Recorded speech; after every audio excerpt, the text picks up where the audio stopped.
Imagine for a second, if you will, marching through a dark forest, side by side with your fellow Roman legionaries, and all of a sudden, the trees start whispering, then moving, then attacking. This is the terrible fate that befell Roman legionaries marching through the Teutoberg forest in the year 9 AD. The battle, that would come to be known as the Varus disaster, dealt a crushing blow to Rome's intentions to expand their empire past the river Rhine. It therefore begs the question, how did these soldiers wind up in this compromising position? Chapter 1. The Child Slave. Our story takes us to Germania, where a young boy named Arminius was sent to the Roman Empire by his father, Germanic, a Cheruscan chief. As an ally of Rome, Germanic had agreed to offer up his sons as tribute in exchange for peace. Arminius therefore grew up in the Roman Empire, received a Roman education, and later on, Roman citizenship. He eventually joined the Roman military in the year 1 AD. By the year 6 AD, he had grown into a formidable warrior and achieved the status of equites, or equestrian in modern terms. Many young men who were in a similar situation to Arminius, who were ripped away from their homes as boys and grew up in the Roman Empire, by this time in their lives had become Romanized. This included Arminius' younger brother Flavus. Arminius, however, had not forgotten his Germanic roots.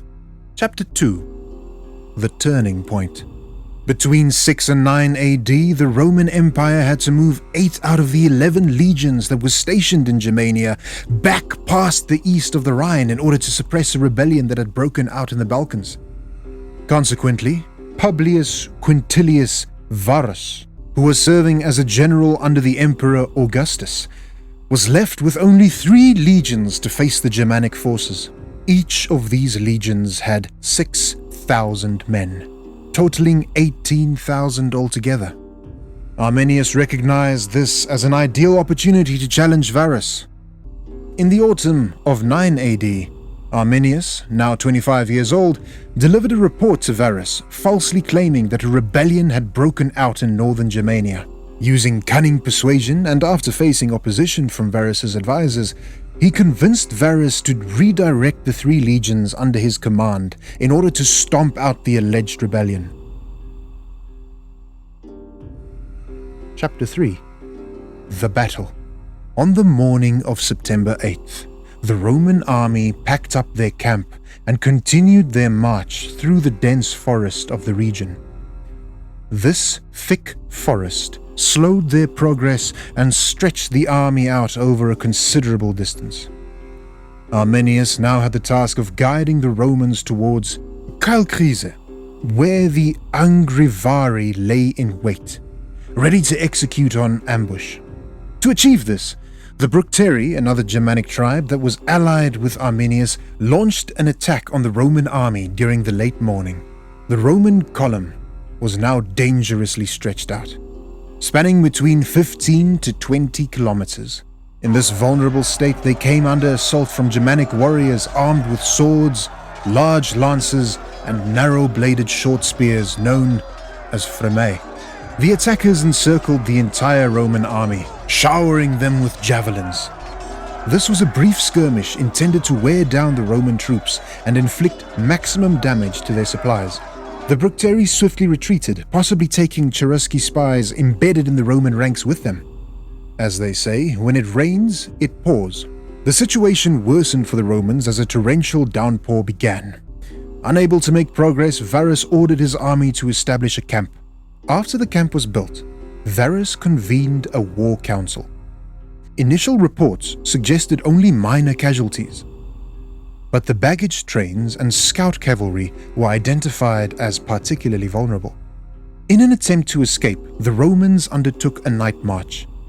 They, however, fell right into the hands of the Angrivari, who were waiting for them at the base of the Kalkriese hill. Here, a narrow open path for the Romans was constricted by the hill, leaving only about 100 meters between the woods and the swampland at the edge of the Great Bog. The road was further obstructed by a trench, and an earthen wall had been constructed along the roadside. This enabled the Germanic forces to attack the Romans from cover. The Romans made a desperate attempt to breach the wall, but ultimately failed. Legatus Pneumonius Valar, the highest-ranking officer besides Varus, abandoned the troops and attempted to flee with the cavalry, but was overtaken by Germanic cavalry and killed. The Germanic warriors then overran the field, slaughtering the Roman soldiers where they stood. This led to Varus taking his own life. According to Velleius Paterculus, Praefectus Cyaneidus surrendered and later took his own life, while his colleague Praefectus Aegius perished while leading his doomed troops into battle. Roman casualties numbered between 15 and 20,000 dead, and many officers reportedly ended their own lives. Arminius was able to unite the different Germanic tribes and bring the Roman army to its knees. Chapter 4. The immediate aftermath. The Roman historian Tacitus mentions that some officers were offered as sacrifices in Germanic religious ceremonies, cooked in pots, and their bones were used in rituals. Others were ransomed, and it seems that some common soldiers were enslaved. All Roman accounts emphasize the thoroughness of the Roman defeat, and the discoveries at Calcrise back up this claim of a complete Roman capitulation. Out of the roughly 6,000 objects found at the site, only one was clearly Germanic.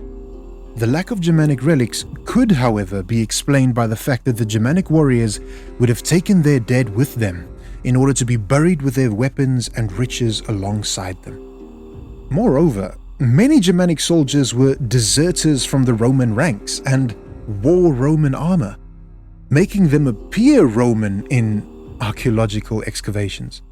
Nevertheless, the Battle of Teutoberg Forest had a massive impact on the expansion of the Roman Empire and cemented the Rhine as the edge of the empire for decades to come. Thank you for watching, and be sure to like and subscribe.